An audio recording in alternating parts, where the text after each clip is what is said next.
Next question is Byron Morris.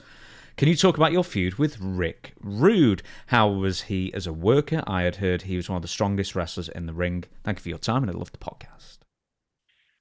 Rick Rude, when he came to Memphis. Yeah, I don't know what Angel looks like. So who was Angel?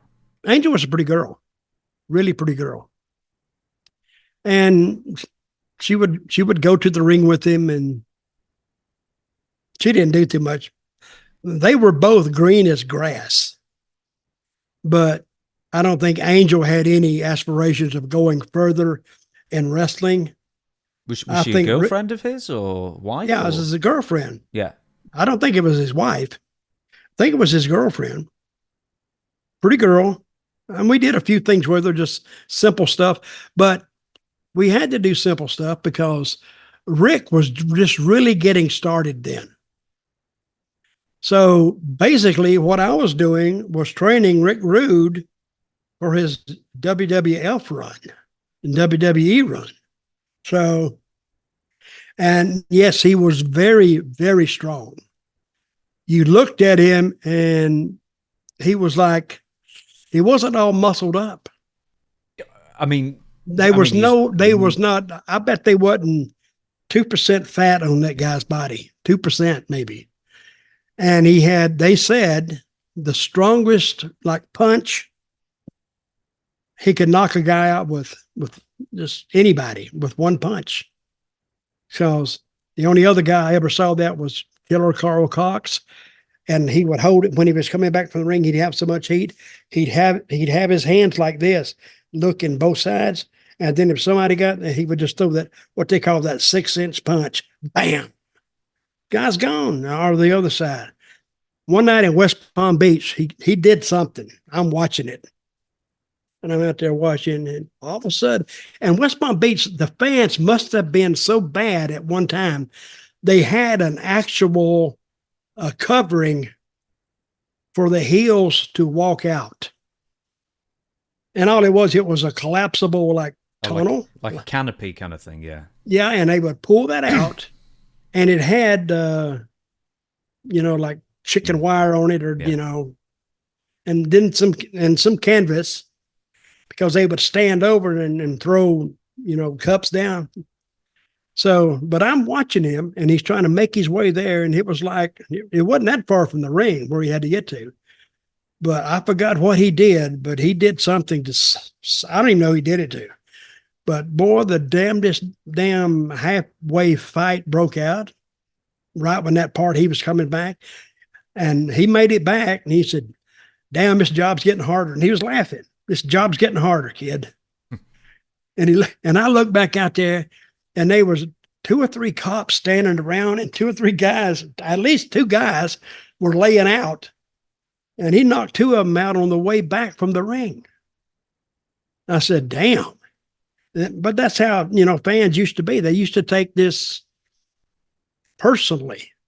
And it's not like today, oh, well, it's just make us feel good, put the baby face over, and let's go, this, that, and the other. And no, they believed it then, and you had to watch your back.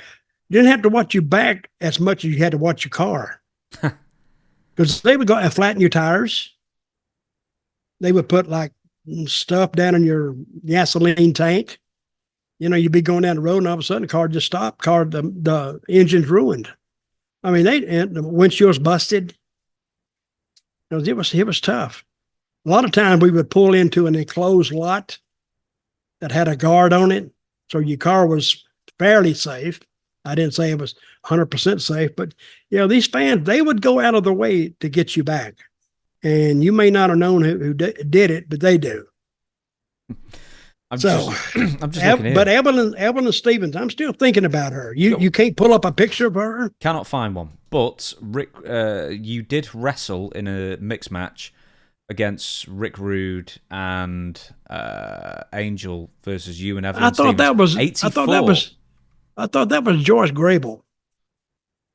Joyce Grable? That's who I thought it was. Must be someone different. Right. She doesn't even have no one. Okay, right. So it's 84, May 84. This is out. Someone find an image of her or give us some more information. What did Rick Rude? We'll go back to Rick Rude. What did Rick Rude do well in the early days? I know you were basically training him, but what was he good at? Well, he looked like a star. He'd get in the ring, and he had a good body anyway, and the women loved him. He'd go over there and he'd do the hip movement, the Elvis hip movement back and forth, and they liked that. See, this is what I liked about the women and their husbands. You know, the woman say, "Oh, I hate wrestling. I don't want to go to wrestling," she says, till she goes down there and she sees guys like Rick Rude, and all of a sudden her interest personally grows. Mm-hmm. But to the husband, no, she still hates it. But she liked when Rick Rude. I used to call it was burlesque for females, is what it was. And they would go and see half naked guys. They'd get all sweaty and, you know, but they would always tell the guy, "Oh, I don't like this." So these women getting over. But anyway, I think he was getting what he needed to do to be a heel. And I think he learned you don't have to constantly beat on a baby face to get a reaction. He would go outside the ring, get a kiss from, what was the name of his valet? Angel. Yeah, he would go out and he would get a kiss from her, which would piss the guys off, piss the women off too, because they wanted to be kissing him. But he was learning how to be a heel, and I taught him everything I knew. And then he would work with Lawler, and he would learn the timing with Lawler, and he would work with some more baby faces, and he would learn a little bit from all of us. And then the next thing I know, he's in New York. He's in WWF. He was in Crockett at the same time you were in '86, I think, or '87, one of those things. Rick Rude? Yeah, he was Manny Fernandez's tag team partner, and then just one day he just disappeared, just left. I don't know. Maybe he was there. You may have even wrestled him. I don't know. Maybe. I don't know. Bobby Jaggers, who knows? Okay, well, we'll figure that out. I think we've got time for one or two. Brother, I got more empty spots in his head. I don't remember him even being in Crockett. I don't even remember Evelyn Stevens. Guys, listen. When you send me, or people, listen, when you send me, do I know somebody? Try to make it within the last 20 years at least.